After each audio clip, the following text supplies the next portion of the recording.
Live from New Delhi, you're watching DD India Live, India's voice to the world. I'm Prasar Bharati. Coming up in the next 30 minutes. Israel confirms killing of Hamas leader Yahya Sinwar. Netanyahu says mission not yet completed. US President Joe Biden in Germany urges unwavering support for Ukraine. President Droupadi Murmu in Malawi, India. Malawi sign MOUs on culture, sports and pharmaceutical cooperation. India's Prime Minister Narendra Modi to attend BRICS summit in Russia next week.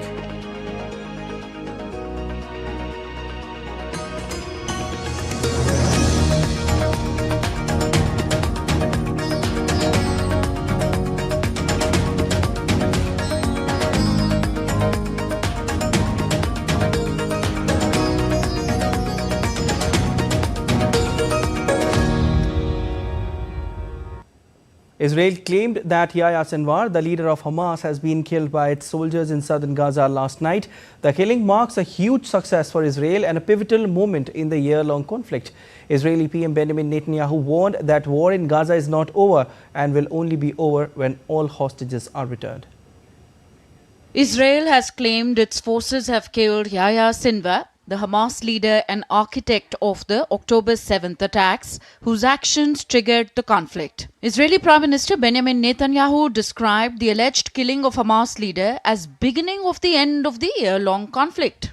Speaking after the military confirmed it had killed the Hamas leader, Benjamin Netanyahu said that there could be an end to the conflict in Gaza if Hamas laid down their arms and returned all hostages. Yahya Sinwar is dead. He was killed in Rafah by the brave soldiers of the Israel Defense Forces. While this is not the end of the war in Gaza, it's the beginning of the end. To the people of Gaza, I have a simple message. This war can end tomorrow. It can end if Hamas lays down its arms and returns our hostages. Global leaders hailed Israel's killing of Hamas chief Yahya Sinwar. Taking to social media on Thursday, leaders urgently called for an end to the Gaza conflict, citing further escalation in the region.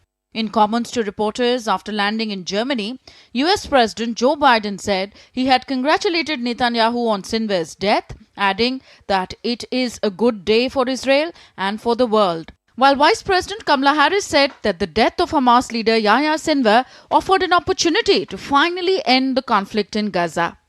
It's a good day for the world. I call people now to congratulate him getting Sinwar. He had a lot of blood in his hands.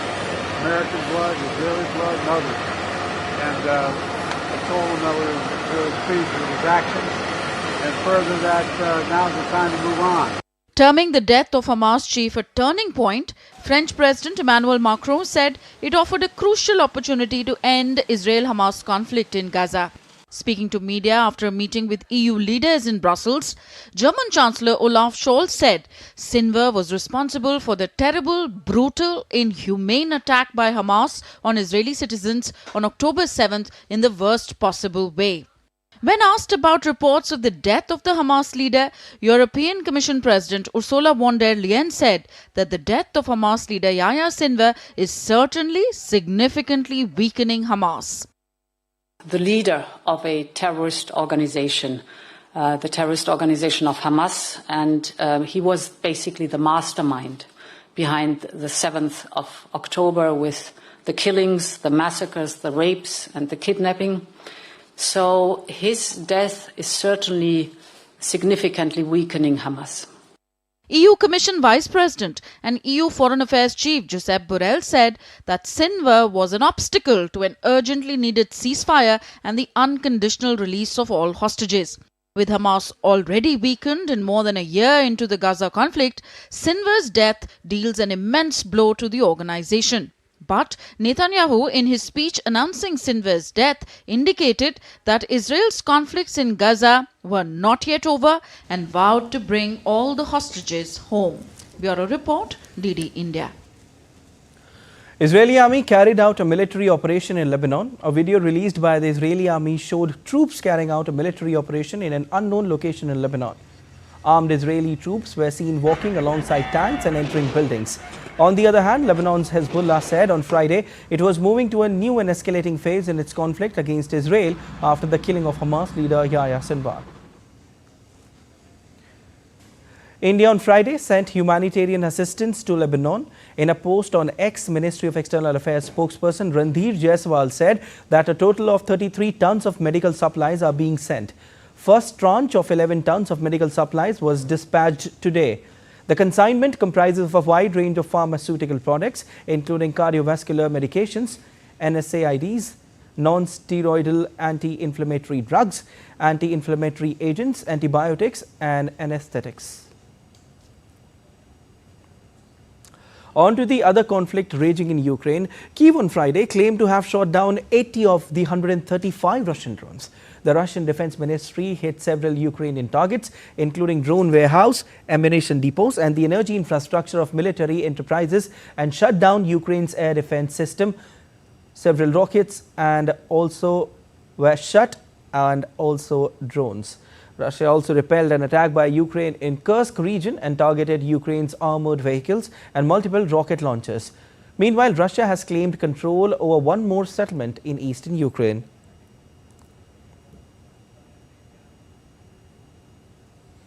US President Joe Biden is in Berlin to discuss Russia-Ukraine conflict with key European partners. Biden was greeted with military honors as he began his visit on Friday. German President Frank-Walter Steinmeier accorded a grand welcome to US President.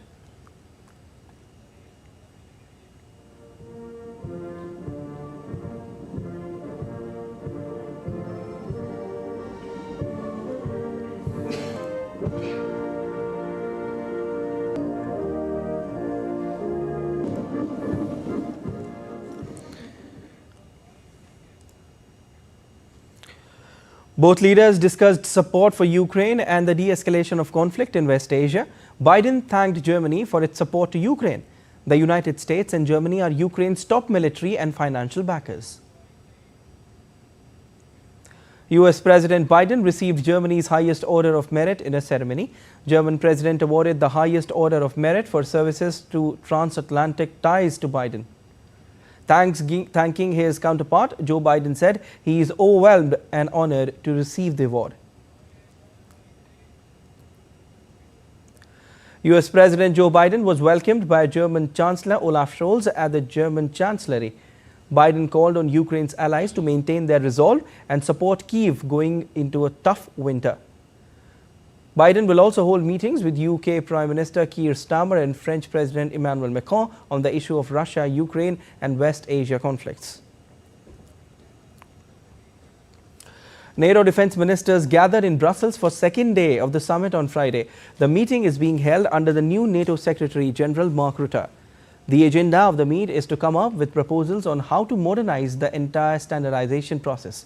The leaders will also discuss continuing military aid to Ukraine. Russia remains the most significant and direct threat to the security of the Allies. And Putin is resorting to increasingly irresponsible rhetoric. Moscow may be loud, but NATO is strong. Ukrainian President Volodymyr Zelensky and NATO Chief Mark Rutte presented a unified front in Brussels that followed Kyiv's pitch for victory to EU leaders and NATO defense ministers. Mark Rutte said NATO members will not lose their shared will to support Ukraine, and Russian President Vladimir Putin would be wrong to think otherwise. Rutte also said Russia may be loud, but NATO is strong. Zelensky reminded his allies that some commitments made at NATO summit in July were still waiting to be fulfilled. Strengthening of Ukraine, it's not only depending on the weapon, this kind or that kind, it's depending on the will.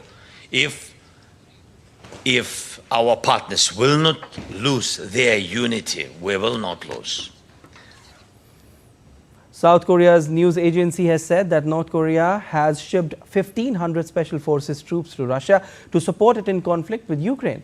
Citing South Korea's spy agency, the Yonhap quoted that North Korea has decided to send 4 brigades of 12,000 soldiers, including special forces. Earlier on Thursday, Ukrainian President Volodymyr Zelensky had mentioned that North Korea is training 10,000 soldiers to support Russia in its conflict, but they have not been mobilized so far.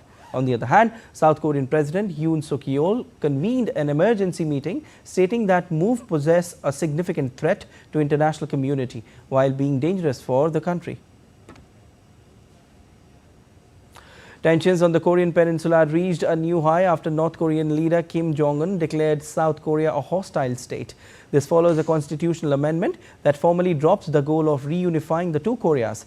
Speaking at the Second Corps headquarters, Kim emphasized the growing threat from the South Korea-US alliance and their enhanced military maneuvers, calling for a stronger North Korean nuclear deterrent. North Korea has blasted road and rail links with South, signaling not just the physical severing of ties, but what Kim calls the end of the evil relationship with Seoul. He declared this marks the complete removal of any hope for reunification, pushing forward a two-state system.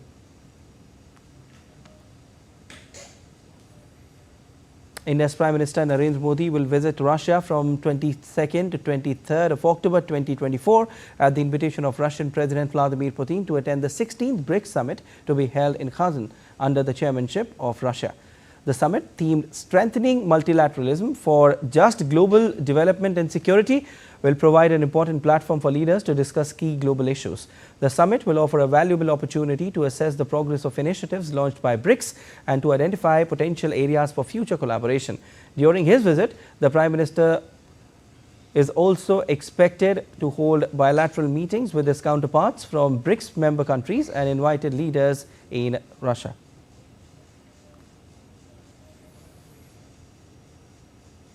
Ahead of the BRICS summit, Russian President Vladimir Putin on Friday said the fast growth of the developed nations of BRICS group will generate most of the global economic growth in the coming years.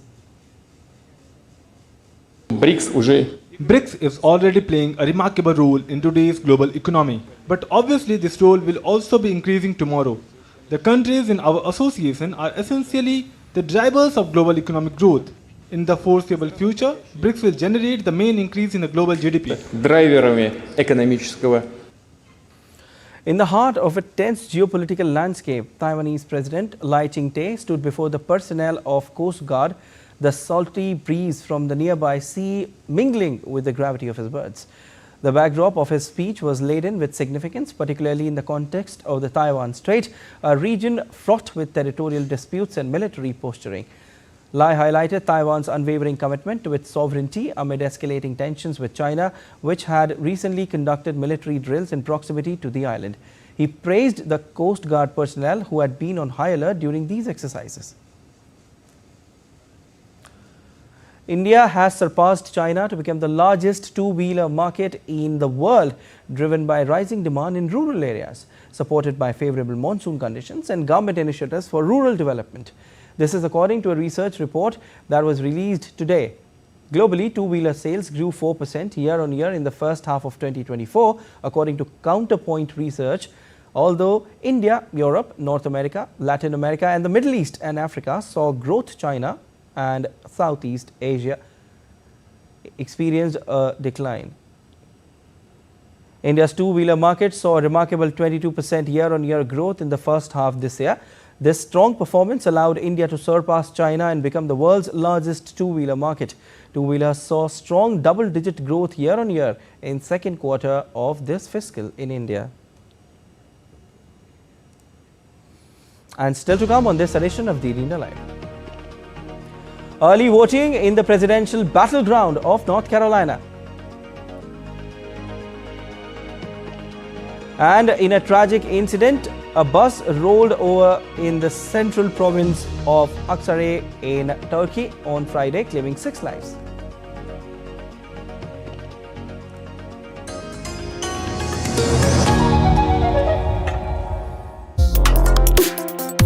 Complex issues, hidden agendas, twists and turns, strategic games. We think all dots are linked. We just need to connect them. Join me every week as I connect the dots to unravel hidden designs in statecraft, mysteries, and decode issues that matter to you. Watch Connecting the Dots with me at these times on DD India.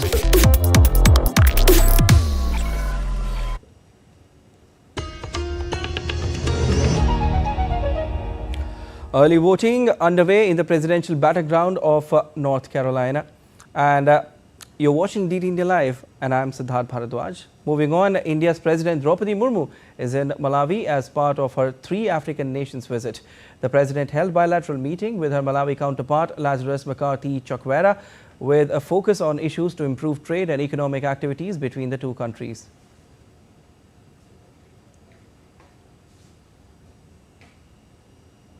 4 MOUs have been signed between India and Malawi following bilateral and delegation level talks in the following sectors, and these are cooperation in art and culture, sports cooperation, cooperation on youth matters, and pharmaceutical cooperation.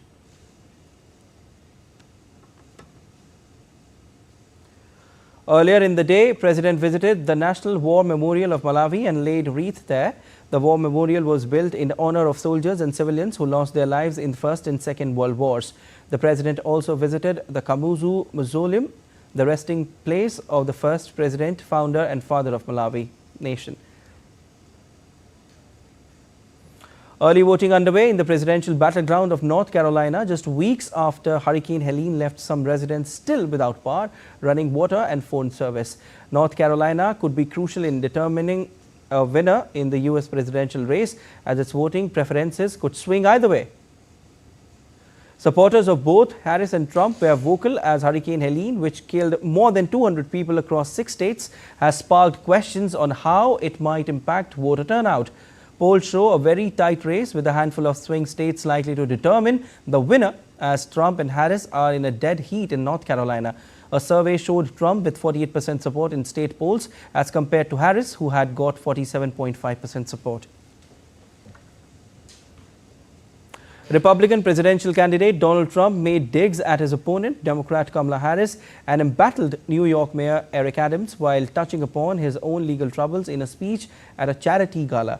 The annual Al Smith Dinner, which benefits Catholic charities, is a New York bipartisan tradition that attracts the city's elite and extends back almost 80 years. In the past, it has been known for being an evening with candidates could gently mock themselves and their opponents. Harris was the first major party presidential candidate since Democrat Walter Mondale in 1984 to skip the event. Instead, the vice president campaigned in Wisconsin, a crucial battleground state. Trump spoke against Harris's no-show and noted that Mondale was trounced by Republican Ronald Reagan in 1984 presidential contest.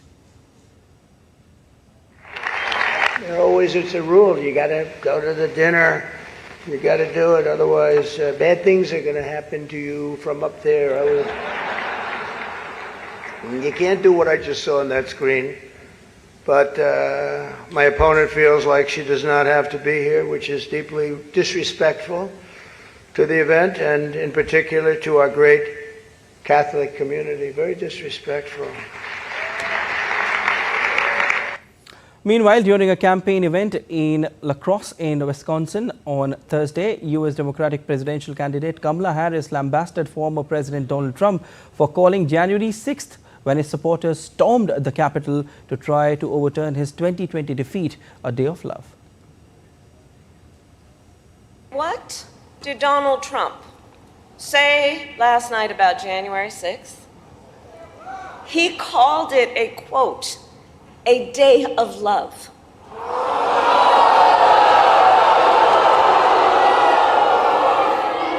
But it points out something that everyone here knows. The American people are exhausted with his gaslighting. Exhausted with his gaslighting. Enough! We are ready to turn the page! Further, Harris said that U.S. election is going to be a tight race until the very end at a rally in Green Bay in Wisconsin. So, Green Bay, we have 19 days until Election Day. 19 days. So we are entering the home stretch. And this is going to be a tight race until the very end. Look, we are the underdog, and that's why we are, and I am campaigning to earn every single vote, because I intend to be a president for all Americans. All right, and DD India's Amrit Pal Singh joins us with more on the story from US. Amrit, with just 3 weeks left for the election, how is the last sprint of Kamala Harris and Trump coming along?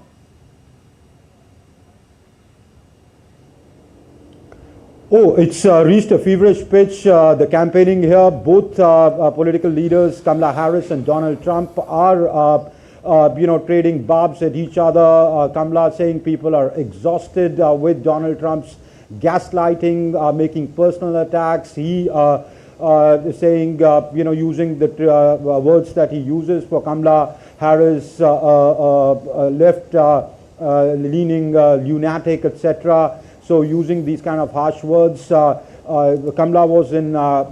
Harris was in Wisconsin campaigning, while Donald Trump was at an event in New York. So clearly, both sides talking about their favorite topics. Kamala Harris dishing out the blame on Donald Trump for polarizing the society, for vilifying migrants, but saying that the illegal migrant crisis needs to be fixed, the system needs to be fixed. Also in a Fox interview, distancing herself a bit from Joe Biden. She clearly doesn't want to carry the anti-incumbency baggage of Joe Biden's unpopular presidency, along with her saying that it will not be a continuation. She trying to also woo voters in the Republican voters, especially women who may have Republican leanings, because she herself is a woman candidate. While Donald Trump is campaigning hard, especially in the swing states. Actually, both leaders are campaigning in swing states. North Carolina began early voting, huge turnout, 200,000 turnout on the first day, in the first few hours.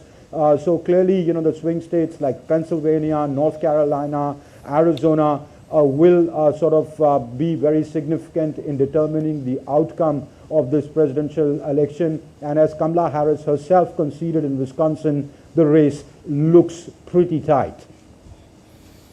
So, Amrit, you spoke about early voting in North Carolina. We saw record turnout in Georgia. What does it look like, especially in North Carolina?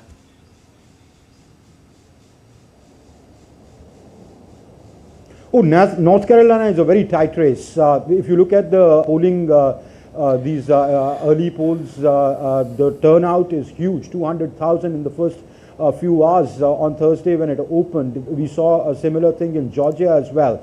So clearly it is a close race in North Carolina. North Carolina, the difference of the percentage points is just about 0.5%, which is really no margin, given there is a margin of error. North Carolina being a swing state, it is very, very important, though for the past 4 times it has gone to the Republicans. I think 2008 was when Barack Obama won the state. That's the only time the Democrats won it. So it's been consistently with the Republicans since then. The last time around also Donald Trump took the state. So it looks like it is a very close contest, and it's not going to be easy for Kamala in North Carolina. All right, Amrit, thanks for your analysis, and let's take a look at other stories making news around the world. In a tragic incident, a bus rolled over in the central province of Aksaray in Turkey on Friday, claiming 6 lives. Around 25 people were injured in the accident. The injured were given medical help. An investigation is underway to determine the cause of the accident. Amid changing migration scenarios, sub-Saharan migrants stranded in Tunisia are seeking help to reach Europe. Forced by poverty and other situations, the migrants will travel through the Mediterranean Sea to reach Europe in hopes of better living and working conditions. A group of Colombian Navy divers cleaned up the waters of Gorgona National Natural Park, an island in the Pacific Ocean. The divers have removed about 40 tons of waste this year alone, a lot of which has been accumulating in Gorgona's facilities for more than 4 years. In sports, Virat Kohli hits his 31st Test half-century in the final session of day 3rd and first since December 26 last year. Meanwhile, Sarfaraz Khan also hit a quick-fire 50 in the second innings and his partnership with Kohli has crossed the 100 mark. Earlier, Rachin Ravindra powerful knock propelled New Zealand to 402 on day 3rd of the first Test against India in Bengaluru. Tim Southee also added a quick 65 runs to add salt to wound. New Zealand put 402 on the board, extending their lead to 356 runs. For India, Kuldeep Yadav, Ravindra Jadeja bagged 3 wickets each, with Siraj taking 2 and Bumrah and Kuldeep scalping 1 each. The hosts need to fire from the start and build a strong opening partnership to set the tone for other batters. Amid much excitement, New York's much-awaited Comic-Con 2024 started on Friday, with fans paying attendance in large numbers to be part of the fun and joy, dressing up as their famous characters from comics, movies and shows. The event will come to a close on Sunday. That's all for this edition of DD India Live, but let us know your thoughts on the news of the day. For those on the go, you can get all the latest news and updates from India and across the world on DD India mobile app. The app is available on both Android and iOS platforms, and you can scan the QR code on the screen to download now. We'll be back with more news as it breaks here on DD India. I'm Siddharth Bharadwaj from all of us here in Delhi. Thanks for watching DD India Live.